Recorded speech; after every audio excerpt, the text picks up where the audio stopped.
Greetings, greetings, greetings, good people. This is your girl Kat, aka Risikat Okedeyi, host of Kat's Corner, one-on-one edition. I am really, really excited to be back for another week, getting into the swing of things.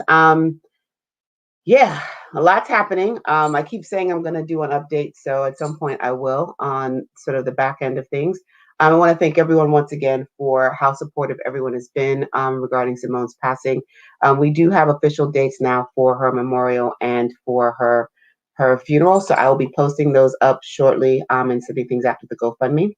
Appreciate you all. Now on to the show. I met this sister way back when she was teaching social media branding classes, and she's gonna have to remind me of the name of the place that I met her. But she was super sweet, and she was a Black woman, and she was in her knowledge, and I was like, oh my God, I want to meet her. I want to spend time with her. And if I like somebody, I go after them. So she let me, get in her face and ask questions. And ever since then, we've been colleagues in this space, the arts. And she is an amazing entrepreneur. So I'm really excited to have her talk about her entrepreneurial journey because it has been really, really dope. So without further ado, I'd like to welcome my guest, the good Jasmine Smith. Hello. Good morning. Happy Good morning. Sunday. Happy Sunday. Kat, we met at General Assembly. That's what it was, General Assembly. Yep. It was such a good class because it was the first time I'd ever done anything with General Assembly. And, there have been some other workshops who will remain nameless where I was like,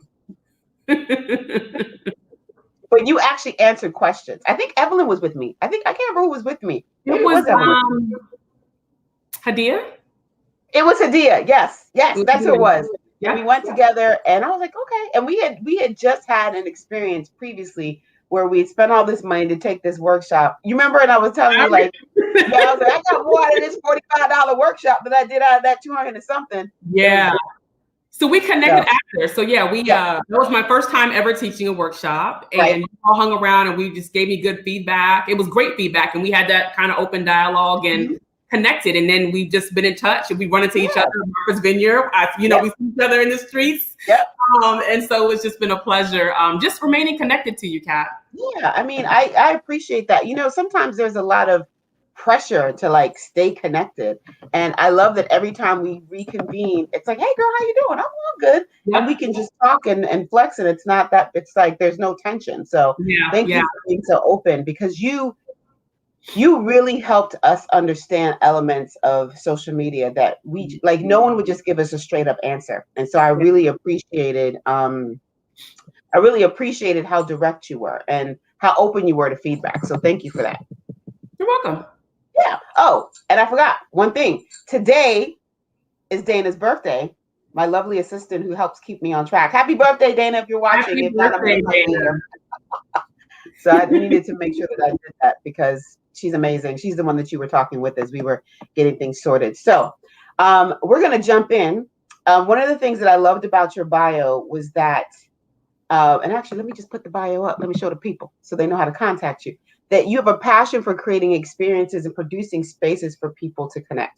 This is one of the reasons why I adore you, because I think that experiences, if they're done well, that's what happens. One of the things that I really love is when I was doing more events was that over time, there was this strain of people that all met because they came to an event that LSP did or an Axel F or whatever. So talk to me a little bit about your journey, because I know this is not your first like this, you've been doing this entrepreneurial thing for a minute. So actually, let's take us back to when you decided you were ready to go into that space.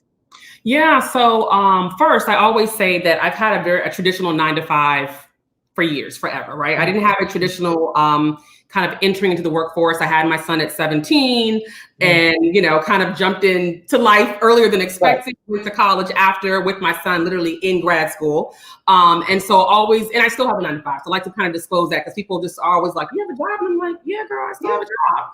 But I'm an entrepreneur, right? That's just something that's been part of me. So I think in the midst of just going through life and understanding, needing to do things to keep yourself afloat and keep yourself going, but doing things that you enjoy, and most importantly, doing things that you're good at. That's kind of shaped that's kind of triggered and shaped this entrepreneurial spirit that I've always had.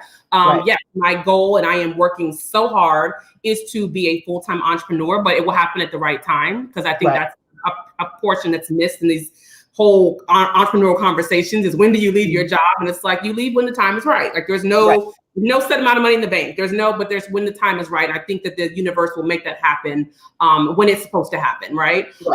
And so just always knowing that, I had these other skills that I couldn't leverage in the traditional workplace. And that was more of the creative side of me. So, on one end being a single mom and needing to make some extra money, but on the second end also having this intuitiveness that like I can do and give more. And there's more here. And so how do I dig that out for myself? And it was really becoming an entrepreneur. So started out heavy in the event space that led to me migrating into the wedding space, which weddings really are events. They're just personal, more social events. You lose a lack of creativity because it's not your wedding. It's not your event. Right? I just, somewhat, I've done ugly weddings. I can't take credit for those, but when you're working them, it's just part of your portfolio. So spent some time in the wedding space, in and out of just doing live events, stage management, and understanding that like I kind of have these natural skills as a planner and as a project manager, because that's what doing events is really all about, right? Yes, you can like bring people together and create an experience, but there's a lot of organization that has to go into that, right? From finding a venue, negotiating, and just being organized, right? How many times have you been to an event, Kat, where like there was no communication sent out? That's part of being organized and being a project manager. And so just understanding what my kind of natural skills are in that planning space and just leaning into them, which I've done so much more of during this time in the pandemic. So that's just kind of how I got into it. I think the last 5 years as I've grown as a woman and as an individual, I've just really like, okay, I really need to own this. And so I've definitely spent time with my craft as an entrepreneur and really understanding what that means, and that it's okay to be an entrepreneur, to be a mom, to be a friend, and be an employee, right? So this whole dynamic of really being multidimensional is also a layer that I've just really, really fallen in love with the last couple of months. Because, entrepreneurial Twitter will have you out here stressed out for no reason because looking crazy. Yeah, it gets crazy. And so it leads me to this question of, how did you differentiate yourself as an entrepreneur versus calling it a hustle? Yeah, I think the more serious I got about the business side of my craft. So when we talk about managing your business finances or needing to like scale and grow the team and really lay down some foundational principles that will help drive your business, that's when I was like, oh, this is not a side hustle. Like, I'm legit a businesswoman, right? Like, I got to pay attention to my revenue, my profit, my taxes. I got to pay attention to who's on my team and are they a good representative of my brand, my business. So I definitely would say like the last couple of years, I try not to use side hustle as much. It's like, no, I own a business. Like, I'm an entrepreneur and I'm a businesswoman. Right. And I think this push and pull between being an entrepreneur and still having a job. I teach still. I think I'm always going to teach. I don't know that I'm ever going to give that up no matter what I end up doing, just because I have a passion for it. And I wonder for you, how do you manage, because there's a time issue too. How do you manage the timing of things? Like, what are some of the things that have worked for you? And if you don't mind, because I love beautiful failures, what can you give us a time where maybe you didn't swing it the right way and things kind of fell apart? Yeah, I think kind of my toolbox for managing a 9-to-5, where my 9-to-5, I have responsibilities. Like, I manage 8 people. So I'm not only just like sitting in a job where I'm executing, but I'm also managing and overseeing other people's development and career, right? So for me, it's really been a very tight walk. So I'm very conscious of like, not doing things during the day when I'm on my client time, right? Like, I'm working on that client laptop when I'm sending, business emails. But I think a few things. One, it's time management. So I'm huge on managing how I spend my time from the time I get up to when I go to bed. Okay. I start my day every day at 4:30. So what I do, it works for me. Hey, everybody's not down with the early morning wave, but that's the wave that I ride, because that gives me the time that I need to be thinking and planning out and preparing for managing the 9-to-5 with the responsibilities of my business, right? So that's one thing, kind of figuring out, what does that wave look like? When do I get that quiet time in where I can just really be knee deep in my business? That's been huge. I think also having a really good circle of other entrepreneurs around me who also still are doing what I'm doing, working full time, or are full time in their business, right? So having that accountability, that circle that's like, girl, I know work is killing you, but just, hang in there. That really, really helps. And then having them also connect with me to make sure that the goals I've set for myself within my business, I'm working towards those, right? That's the thing. Like, I get tired. Like, I get tired of having to go back and forth, but I know that, like, this week I got to get out, A, B, and C for my business, but I know I have it work, right? So that's part of it. So first thing is just that time management, making use of your time, whether it's in the morning or the night, to just kind of, hone in, set your intentions for the day, which will allow you to be flexible when you need to navigate between the two.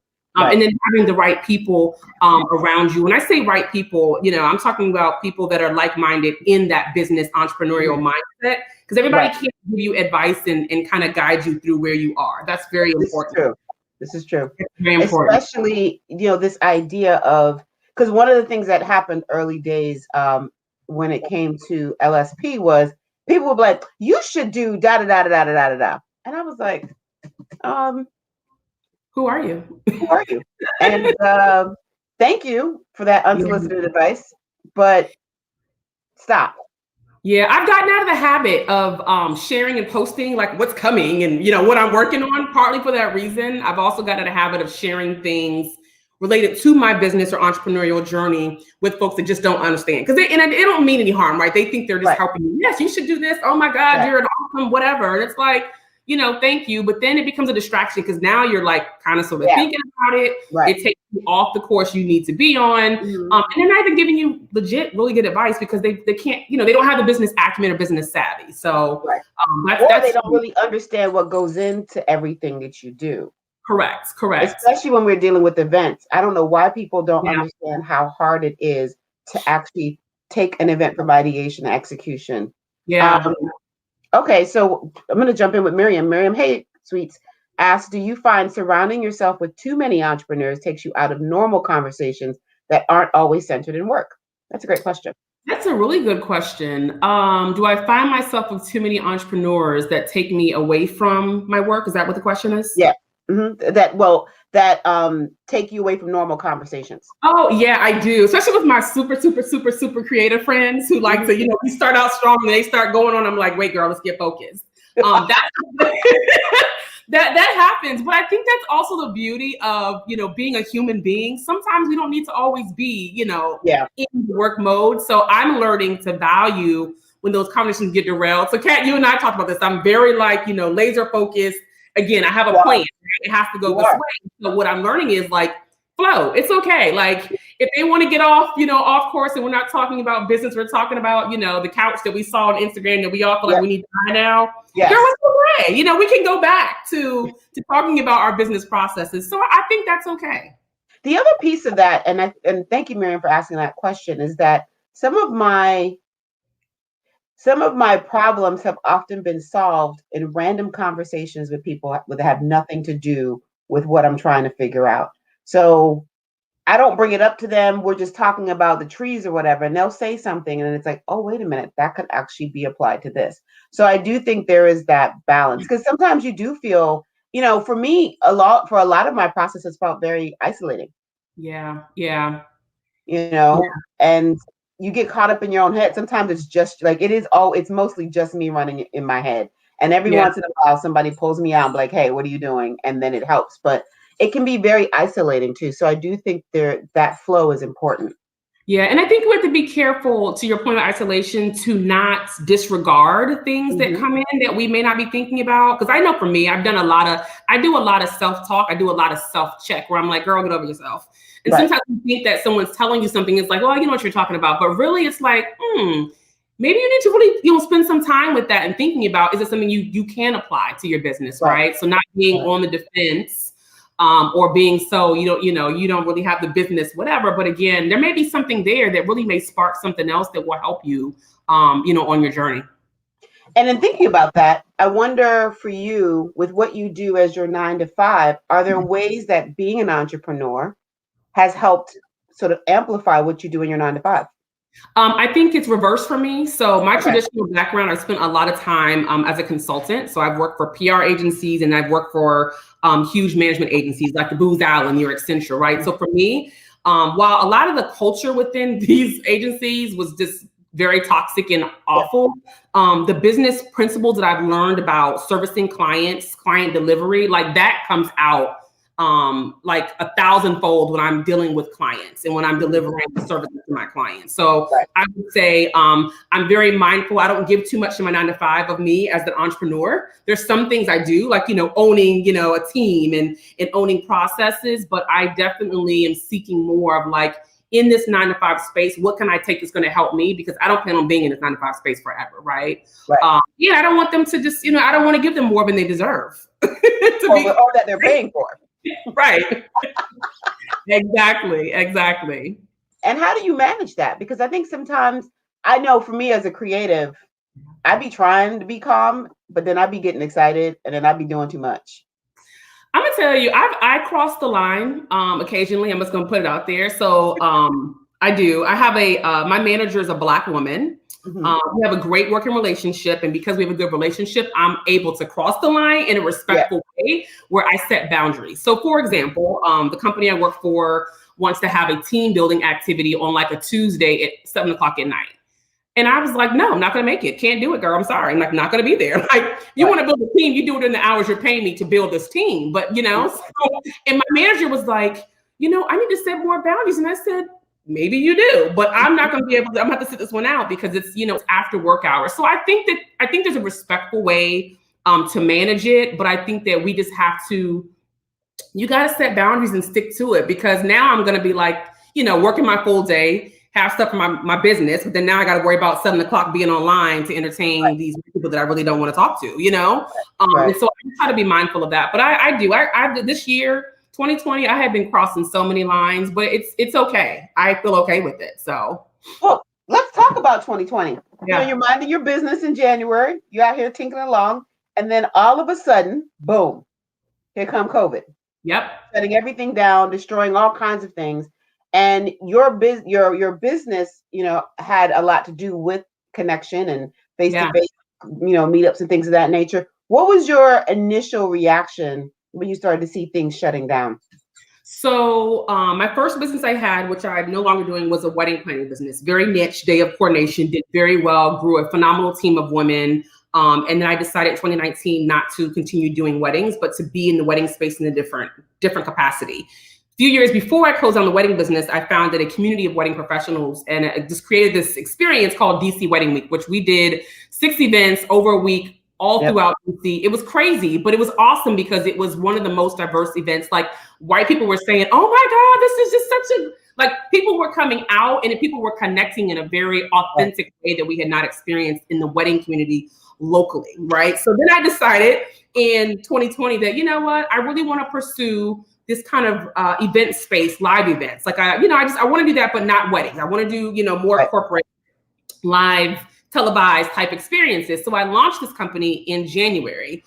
Lo and behold, COVID brought her ass in here around March. And I was like, oh my God, like, how is this going to work? I'm promoting myself. I want to get into live events. Like, what's going to happen? And immediately, Kat, I was just like, girl, you figure it out. Figure it out. You figured out so many other things. And it was like, okay, well, people are going to still have this need to connect, right? Like, everything just cannot be dissolved, which means, and there's technology. So, we all know and love Zoom. And I think Zoom now, we've all, probably most of us zoomed out, but I didn't want to be an event producer using Zoom. I wanted to figure out, how do we create an experience beyond just being on this camera and this chat?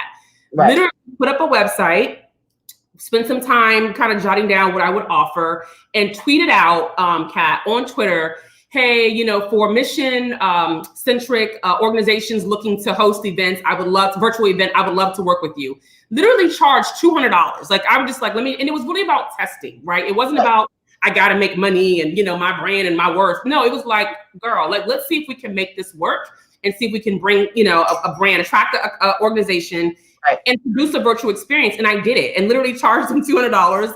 At the end of the event, they literally invoiced me for a whole other amount I did not ask for. But in that moment, I taught myself that, like, okay, you got to learn, you got to be able to just figure stuff out, right? I know events, I know run a show, I know what's needed, right? The technology piece was the learning curve. And so it was like, I did research. What platforms are out there? It just so happened it was Hopin. And I was like, okay, this is cool. I love the interface. It's clean. People can see each other. There's a live stage. We can stream it.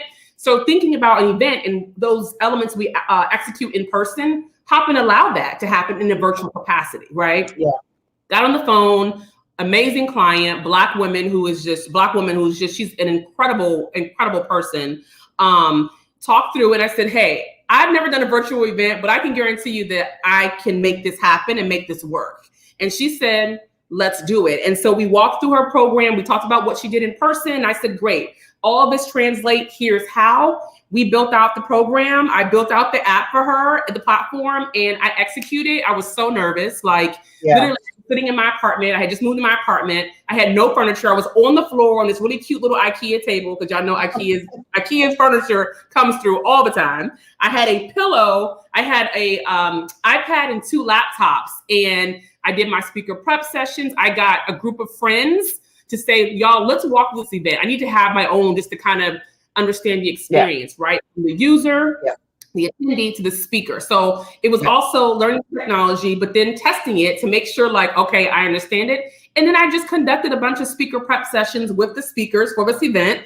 I had one with my client. We walked through it, and then that thing just rolled. And I was like, okay, this is good. Like this, I can do it, right? And so then taking steps back after to figure out what worked, what didn't work. And from there, it just has been nonstop. So we ended up producing 12 virtual events this year, and large scale events.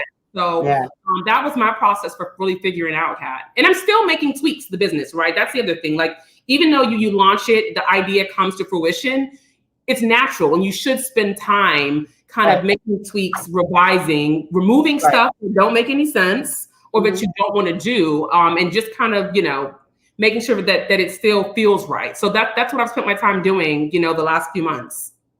Dope. I mean, when you think, and I think this is the part that I think you having a 9-to-5 actually helps, because, I told somebody once, I love teaching. It's a passion of mine. I'm always going to do something that relates to teaching.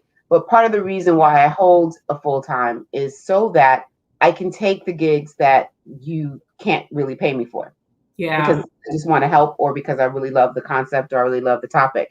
And so in thinking through the fact that you were able to test the market by only charging $200 in the middle of a pandemic. Yeah. This is why, for me, this is why we do that. This is why, maintaining that full-time piece this is where it comes in handy, because it gives you space to test things out. Yeah, you're absolutely right. That is a pure benefit, right? Of just having that kind of a safety net, right? So there wasn't a huge pressure that I had to like make all this money. It was just, no, I gotta learn this and understand this. And then within a few months, now I can raise my rates and I feel comfortable because I know the value that I'm offering based on, the price point and what's needed to deliver. And the thing that I have actually enjoyed about the virtual space piece is that, so we used Hopin for Black Love, and that was a huge behemoth thing, because the vision for me, and trying to see if we could replicate something that felt like people were still there. Hopin was a great platform for it. But let's be honest, Hopin got some clunks to it that are just like, you're making things harder than they need to be. I agree. Like, come on, y'all. Better. They brought some new features, and they have this whole new acquisition with StreamYard. So I think that like many of these event platforms, there's some that are just trash. I'm gonna be honest. There's some platforms that people recommend. I'm like, that's trash. Like the user interface is trash, experience is trash. But I think all these platforms are just trying to get hip with like the demand. Like, what is the market? What do people need?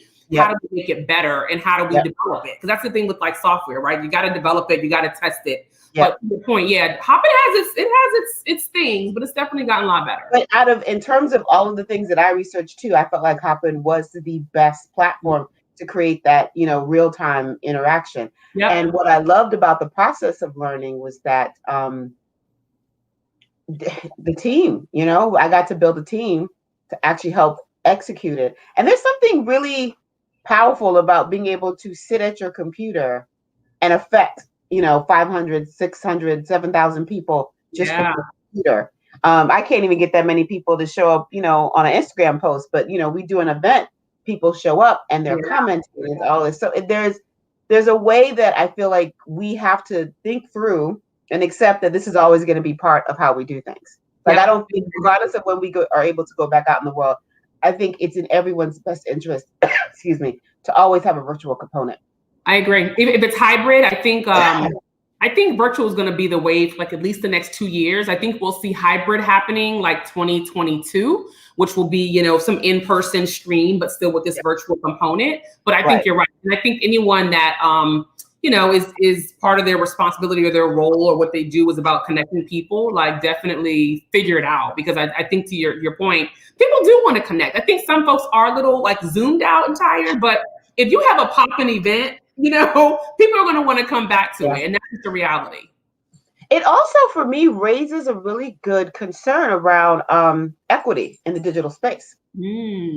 Yeah. Because what I have found, at least in my observation, let me know what you're thinking, is that I feel like when it comes to new technology, Black folks will figure out a way to use that technology in ways that other people hadn't even begun to think of yet. Like Clubhouse comes to mind. That valuation that came out on Clubhouse, I directly think is linked to the way Black people are using Clubhouse.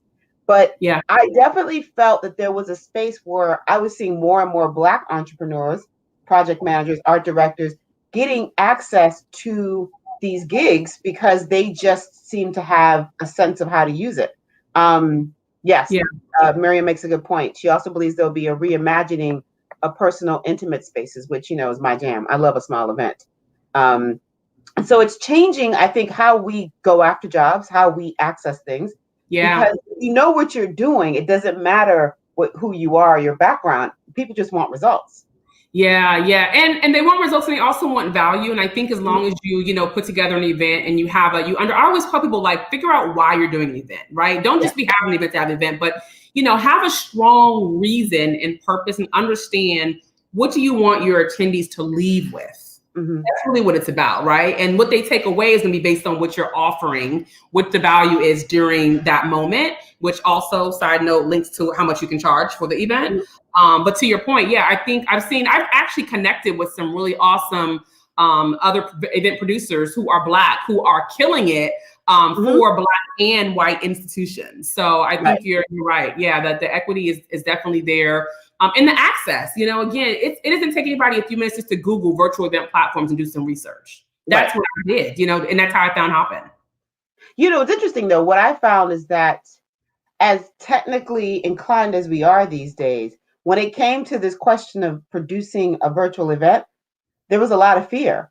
I had to be like, listen, we're just going to do it. I don't know what it's going to look like, but we're going to do it and we're going to see. Because why not? What else are we going to do? Like at this point, we can't, canceling's not an option, or, why not? Like what's the experimentation is for me, the fun part. And I do appreciate the pandemic has really given us space to just experiment and play, which I think is also an important aspect of being an entrepreneur. Absolutely. I think you're right. And I think I'm kind of not plugging myself, but I'm plugging the event producers. I think as a producer, I feel like it's my responsibility to remove that fear from my clients, right? Because I should be the expert and know how this is going to work. And my clients, I have a client now who are doing a virtual event in May. She told me the other day, she's like, Jasmine, when I talk to you, I feel much more calm about what's going to happen.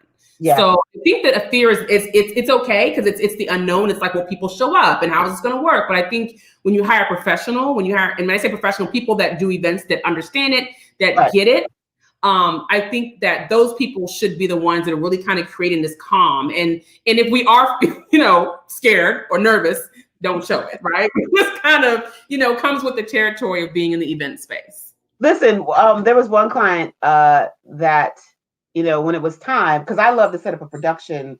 Shout out to the Eaton Workshop. I'm a member of Eaton Workshop in DC. So whenever I do events, I love their space. Rent a space, in the conference room, and that's ground zero for us. That's where we do things. I can look at the TV, I can multiple and do whatever. Yeah. And the first time I worked with this client, he was like, "Are you always this calm?" I was like, "Well, it's an event, I was like, I've never, I've only done one other virtual event, but I feel really good. I think it's going to be a great time." He was like, I've never done anything where I was this calm going into it. I was like, well, that's why I'm here. Like just relax.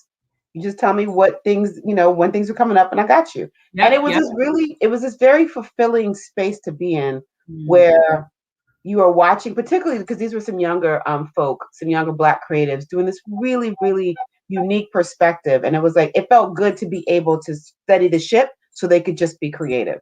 Yeah. That's Yeah. the part that I think I'm enjoying the most, where I don't have to worry about being creative. I can just make sure things look good and the production quality is high and just show up for someone else in the way that I would want if it was me. Yeah, and what we're doing, Kat, is we're creating the experience. We're setting the tone for the environment, right? So when we come in calm and things are working right, people that are coming into the event as an attendee, they get that. You know, they see it.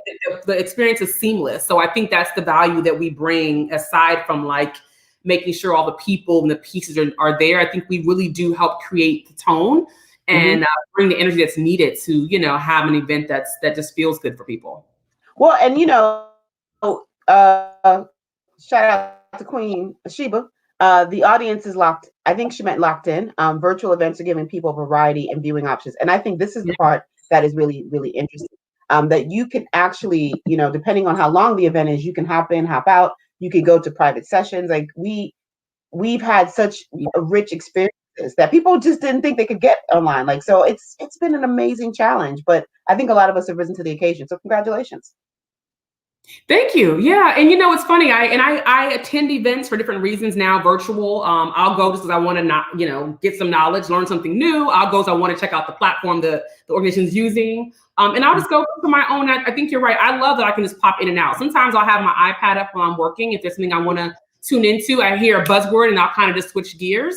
The art was Black Girl Basel. Yeah, that was same thing. It was all day. Literally, I had it up. I had some things, and I just kind of popped in, popped out. So yeah, I think it's definitely giving us just some more options. I've been enjoying it personally. Where do you see it going? I think it's going to become a high value business. Business, to be honest with you.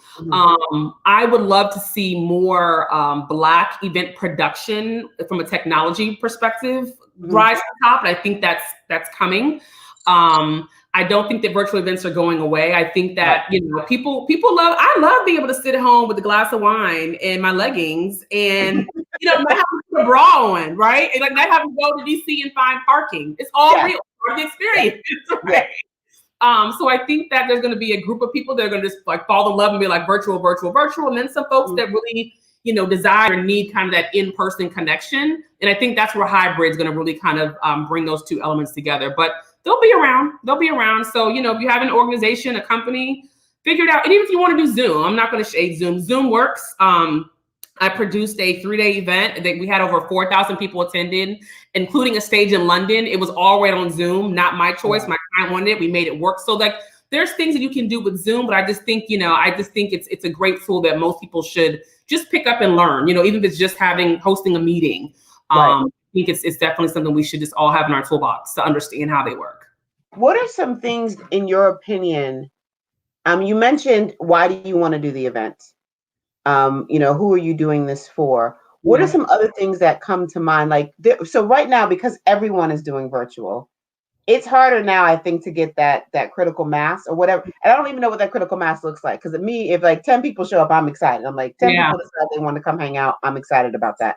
What do you know, how do you help? I'm trying to say this. Mercury's in retrograde. How do you manage the marketing aspect? Like, what are some of the things that maybe are different that people need to think about when they're doing virtual events? Yeah, so really it's like, how do you make your event stand out? Because there's so many virtual events happening. You know what I think is winning, it's going to continue to win, are the smaller, intimate events.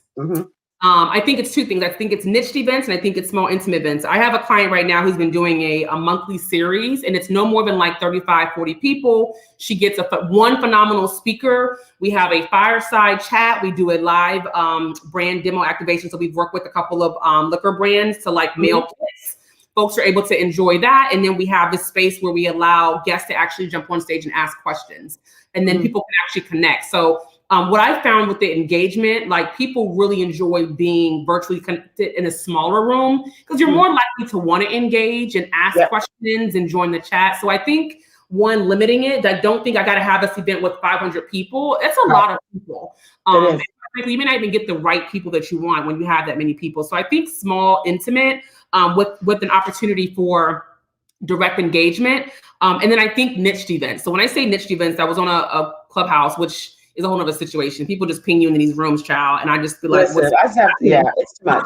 But there was a gentleman on there that was asking a similar question. He was like, I did events in person, and I want to do some events. I'm not sure where to start. And his background was like he was a DJ, and I said, well, duh, have an event just for DJs.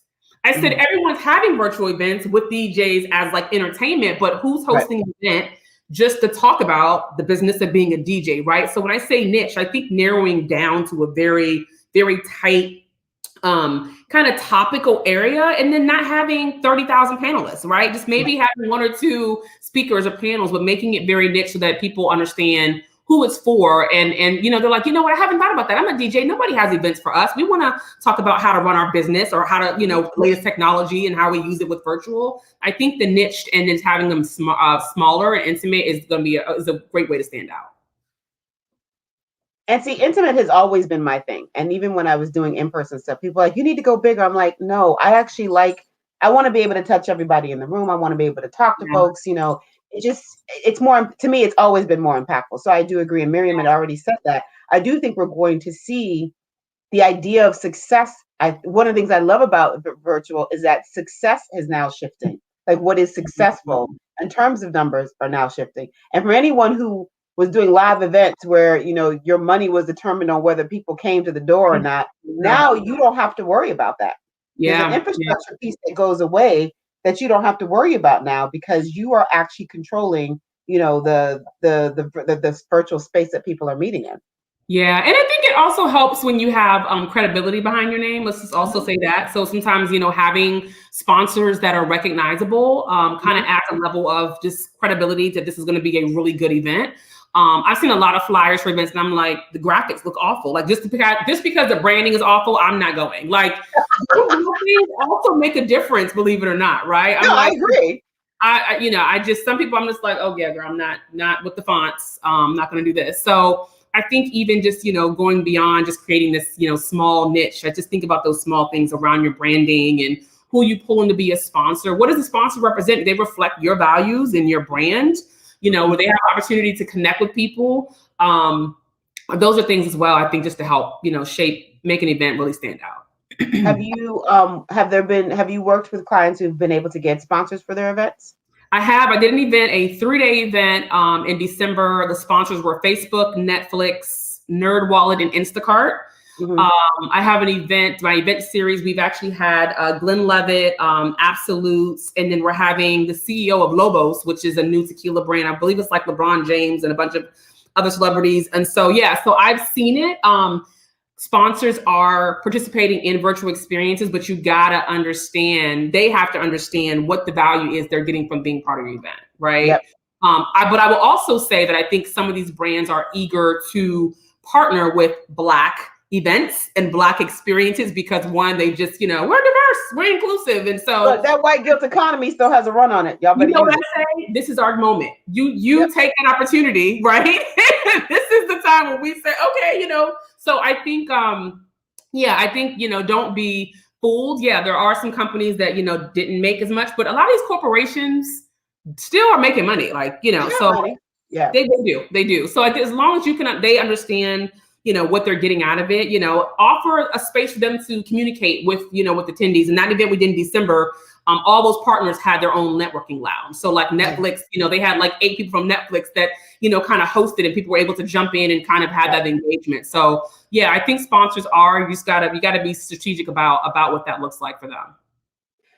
All right. And then when we think about how because you've navigated the pandemic, I think quite well. I follow you on Twitter, so I was watching, and we were conversing back and forth on different platforms, which is kind of neat. Like I'm not gonna lie, I've actually enjoyed this pivot, as it were, because it was unexpected, but it also has become it was a nice little chunk of change that I didn't expect to get. That I got. I was like, oh, okay, this is cute. Yeah. And I got to pay Black women. So I was really happy about that. Me too. Okay. Yes. What are some of the things that, in terms of when you are thinking about sort of your personal life and how you are thinking about making this move, your goal is to be like full on entrepreneurial. Yes. And you made this really good point that I really appreciated. Like you leave your job when it's the right time. And it's not about whether you stack this, that, or the other, but you just know when it's the right time. Do you feel like you're getting closer to the right time? I do. Mm. I do. I'm There's excited. a sparkle in your eye, and so it's different.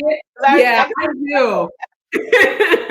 I do. And it really, Kat, it really has to do with opportunity. I think that's a huge thing. I think just having opportunities is a huge part of that. So is my bank account stacked to what I want it to be?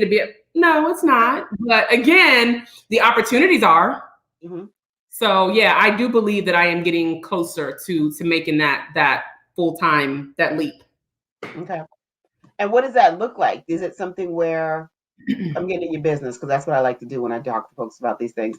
Like when we think about, like, I know for me, in order for me to make that leap full on, there's a certain number I have in mind that I would have to be pulling in order to make that leap. For you, what is it? Like, the opportunities are there, but is it based on a number? Is it based on a certain number of clients? Is it based on a financial number for you? It's based on the number of opportunities, which equate to revenue. Okay. So like right now I have 3 opportunities lined up. I have 1 out of 3 contracts signed, and I know if I can sign those other 2 that I'm like, I'm good for the next 6 months. Right. Okay. So for me, it's just, it's that. It's not necessarily I need to have X amount of dollars in the bank, or I need to have, it's just, can I sustain myself? Right. Do I have enough work that will sustain me for a few months?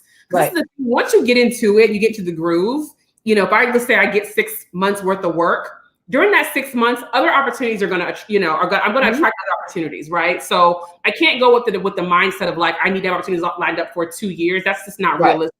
But I've learned, and this is anyone that is, an entrepreneur, every event that I do, I'm marketing myself. I'm marketing my business, right? So I'm always thinking about opportunities from that perspective as well. Like I plan on sending an email out for Black History Month to all the clients I work with. All my clients except for one were Black organizations. So I plan to send them an email next month just to kind of say, hey, let's talk about Q2 and Q3. So for me, it really is the amount of opportunities. I'm trying not to base it off of, I need to have X amount of dollars. Because I know how to hustle. I know how to grind. I'm going to make the money. But I need to have opportunities, kind of locked in so that I can make that transition. This leads me back to something Miriam said earlier that I wanted to come back to. And having worked with Miriam, I didn't do my homework, so I need to go back and do my homework. But she's brilliant when it comes to this. And she talks about, when we're talking about time management, she's developed this planning system where you plan like 1, 3, and 5 years out. And she's been using it. And for her, it has become this really great game changer. And I'm trying to be more like that. It's just, I kind of like to fly. I'm a Sagittarius. I like to just be like, let's just see what happens. I'm also. Yeah, you must have some Virgo in you though. You're way more of a planner than I am, because I'm just a little bit. Just a little bit. At least you appear to be more. Yeah, I think my birthday, you're December 9th? 7th, right. Okay, and I'm the 20th. So yeah. There is, for Sagittarius, we like to, for us, it's like, let's just go, let's do it. Come on, let's go. Like, we can do it. We can do it. And, I'm the Sagittarius that likes to, I like to spend money, child. I was like, I like making money and I like spending money. So the planning piece is something that I'm trying to do. And it's interesting because, things change. Like we had a plan, Dana and I had a plan. And then, my friend died, and it just threw everything off because all of a sudden I was kind of thrown into another space. But having laid stuff out was definitely helpful. Yeah. And so when we think about, I think that part that you're making, the point about when you have the client, engage the client so that it's not just a one-off. Yeah. Most of my clients from last year, at least one was a repeat. And then there's another one now that I think we're going to do some more work together. So I do think that once you're in there, the goal is to stay there, because especially if they get you and you guys have a great working relationship, it's fantastic. Yeah. That planning is key. What I've done this year is I plan quarterly. So there's certain milestones that I've set for myself personally, and then for my business by quarter. And so that definitely helps. I didn't start thinking about a 5-year plan until my brother, who's 4 years younger than me, mentioned it. We just have been having some, reflective conversations during the season. And so I just started working on, what does my 5-year look like? That 5-year mark look like for me? So I'm still thinking that. And What I don't want to do is like say this is what it has to look like Has in to 5 years. be, right. Then we hold ourselves to these conditions and constraints that don't align, so I can't. So I definitely in my mind I have this vision of like 5 years from now, but for me right now it's like quarterly. What do I need to get accomplished in Q1 for myself and for my business? So that's helped me. But I think I love that idea of the 1-3-5 because that's just having a plan is it's important. It's important. Or at least having an idea of what you want to do. Because I think particularly as Black people, I don't remember being taught how to plan. Everything just felt like you do what's right in front of you. Yeah. And this idea of college was supposed to kind of provide a plan. I don't know why, but it was like, go to college, get a degree, and somehow all this other stuff will work out.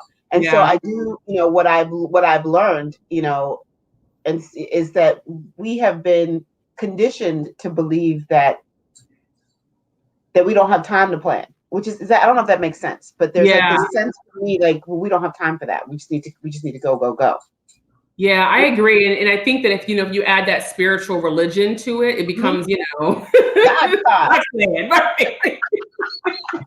Exactly. I'm like, I think you're right, though. I think we're not taught to plan. I think we're also not taught to manifest or to visualize. It's to your point. It's go to college. And my family was get a government job. And you live your life, there was nothing else to that. And so for me, again, just being a planner to my core, it's important. It's something that I try to teach my son. He's not the best at planning for different reasons, but there's some things that, I know will be ingrained in him because his mom's a planner, right? So like he knows when he was home, Cat, for winter break, we have business meetings. And that business meeting is not we just in the kitchen talking. Like, no, let me know. Ask me what I have on my calendar for the week.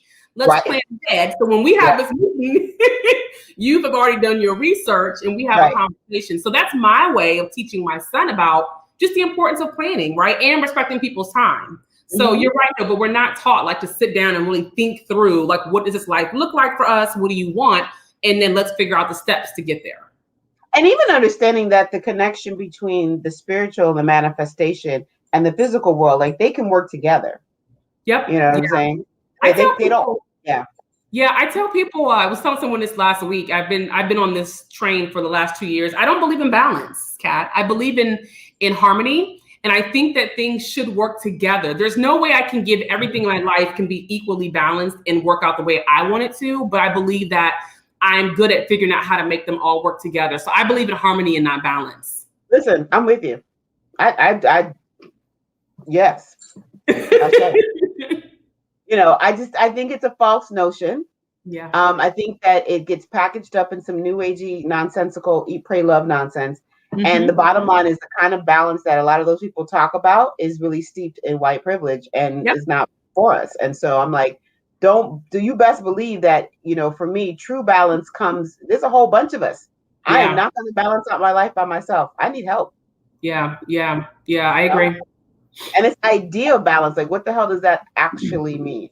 I was thinking about how in nature, things happen based on the environment. So if there's too much sun in one place, a certain plant will stop growing and another will take its place. And so when you think about your life and your environment, like where things are being pulled away, what's coming in, it is about harmony. It absolutely is about harmony. I think the balance talk is putting people in corners that they're not going to be able to get out of. And they're creating this spiraling of, oh, I'm not good enough because I'm not. I don't even know what that means anymore, to be balanced, to be honest with you. It's creating limitations. It's really creating limitations. I think you're absolutely right. And it's creating a false notion of that there's an end game that, like, once you get there, it'll just be that way. I'm like, no. Yeah. That's not how life works, though. No. That's absolutely how life works. I love the harmony. I love the harmony piece because no matter what the tune changes, as long as you get back in line with the harmony, you're good. You're good. So, I like that. Put that on the t-shirt, child. That's a t-shirt. I might need to do that. I might need to go buy that domain when we get off the. Listen. You better do it. I'm here for it. So we're in the middle of this panty. It seems like it's stretching on a little bit longer than we'd like. Mm-hmm. What is something that you miss doing? Like, you found some really great joys in the way that you've been able to pivot. Is there anything that you miss?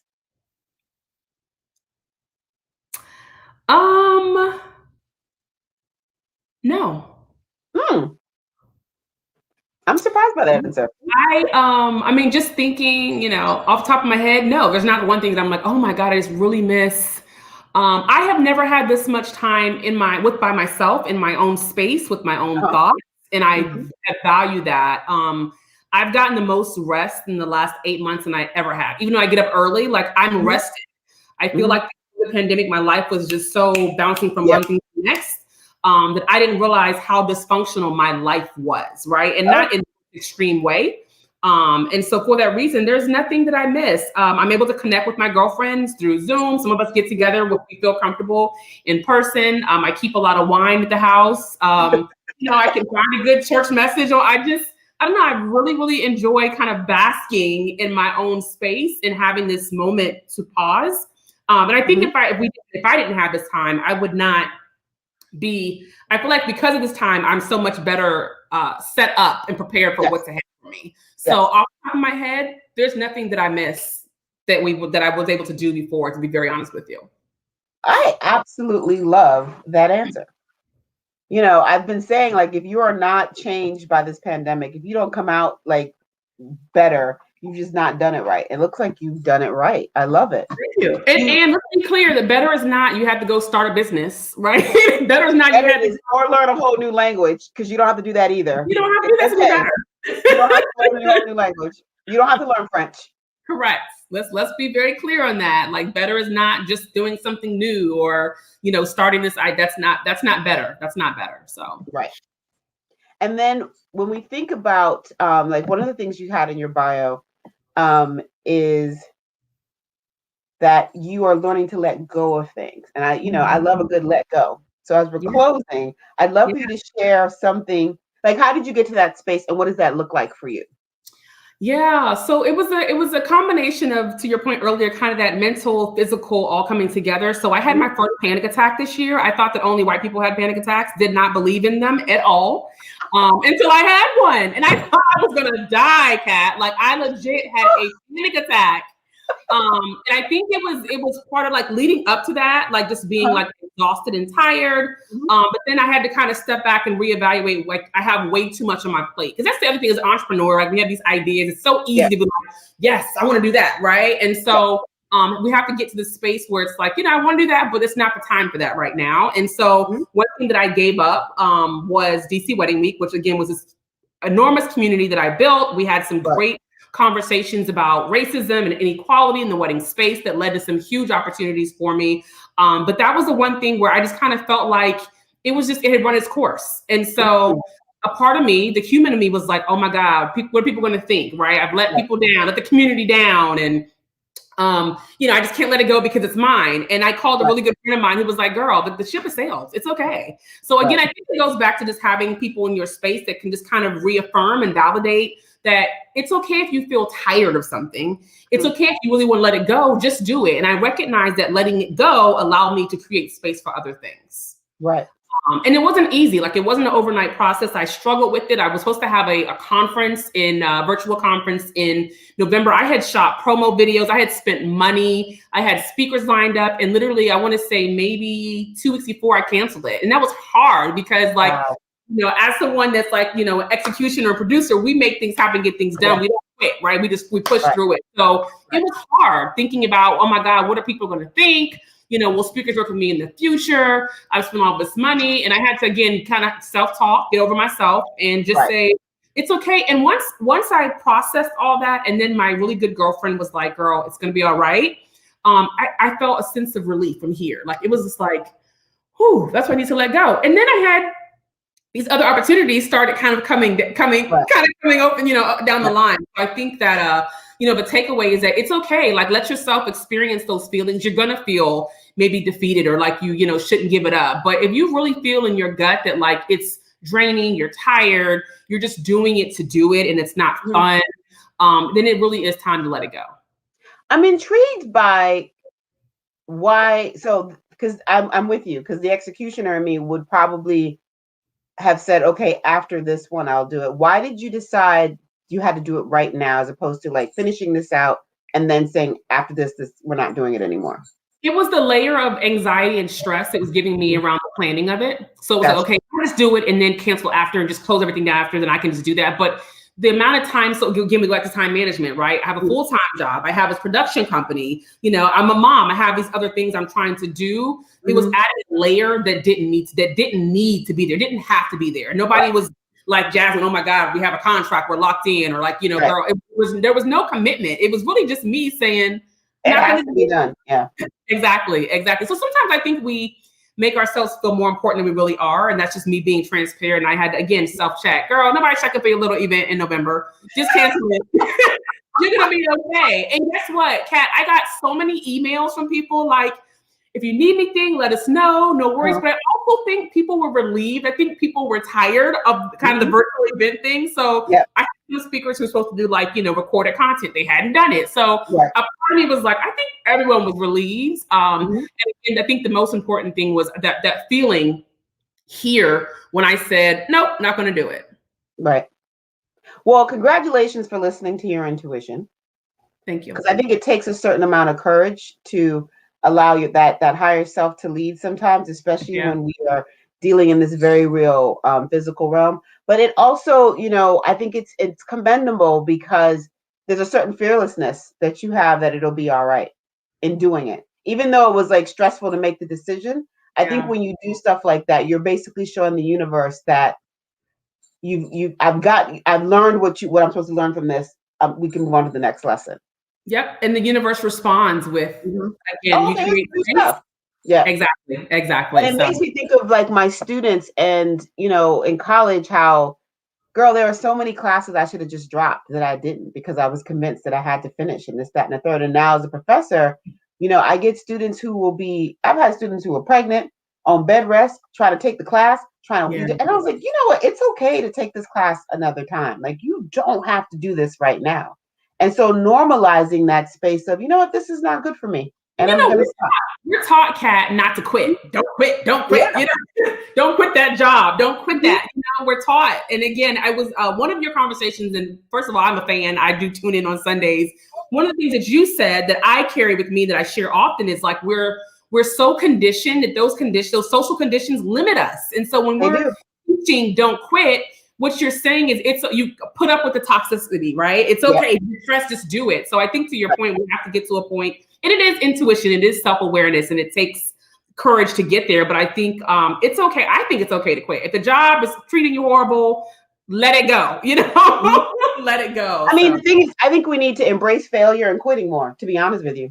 Yeah. I do. I think beautiful failures should be a big part of how we teach each other to be honest about what is and what isn't. And I love, you know, this conditioning. Like I'm telling you, when it became very clear to me, I was like, oh, I think I'm evolved. I was like, no, you're still very conditioned by some things that you need to get rid of. I'm like, we need to decommission all of that because it's killing Black women. You know, it really is. It is. I agree. I love that you were able to do that, and I love that I'm so proud of everything that you're doing, and I'm just excited for you because I just think you're on. You know, you have a fearlessness to you that I recognized that first time. You're like, this is my first workshop. I was like, really? You did a really good job. I didn't think this was your first workshop. All the time. So congrats on all of that. We do have, if people want to find out more about the good Jasmine, please make sure you follow her on trying to be better about letting people know. Follow her on IG at the Jasmine Smith and on Twitter at the Jasmine.Smith. She gives great advice. She hosts Clubhouse things that are not lunatic, like lunacy. So if you're on Clubhouse, you're looking for some good content. She's great for that as well. And hire her if you need some virtual events. Let's get this to the finish line.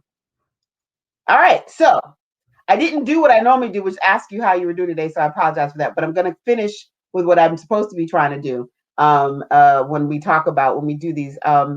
Last question. Okay. Pandemic is under control, not over, but under control. And there is some semblance of us being able to go back out into the world. What are you going to do? What's your next thing? My next thing is I'm launching another business. I'm launching a product-based business. I haven't talked a lot about it publicly just because I'm in the early stages. I've spent a lot of time building and researching. I think we're not taught as entrepreneurs to do enough research before we jump into shit. Right. So I've been doing that. Like I'm literally taking a class. Like I'm really, really trying to make sure I understand this space.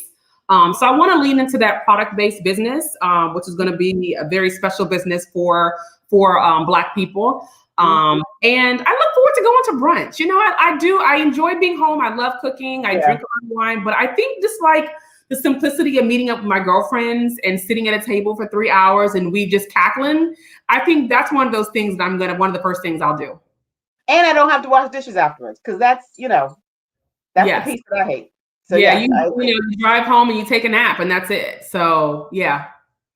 I do miss brunches. I agree. Although, I mean, it's the community, right? It's the community and social. Let's say you have the right group of people, because you can't brunch with everybody. Everybody is not brunch worthy. It is true. It is true. Yeah. Jasmine, this has been so much fun. Thank you so very much for hanging out with me today. I'm glad that things are well. I'm glad that things are moving. Anything that I can do to help, please let me know. We're happy to help amplify anything that you guys are working on over there. I'm trying to make sure that LSP, at least on our social media pages, that we just push out really good content of what people are doing. So, let us know how we can be of service. And thanks again for hanging out with us. Thank you for having me, Kat. I always enjoy chatting with you. I enjoy following you. I enjoy just listening to you, because I do listen, and I listen with intent. And so these conversations, you keep doing this. We need this as Black women. However I can support you and anything you have going on, just send me an email, send me a text, and let's talk about it.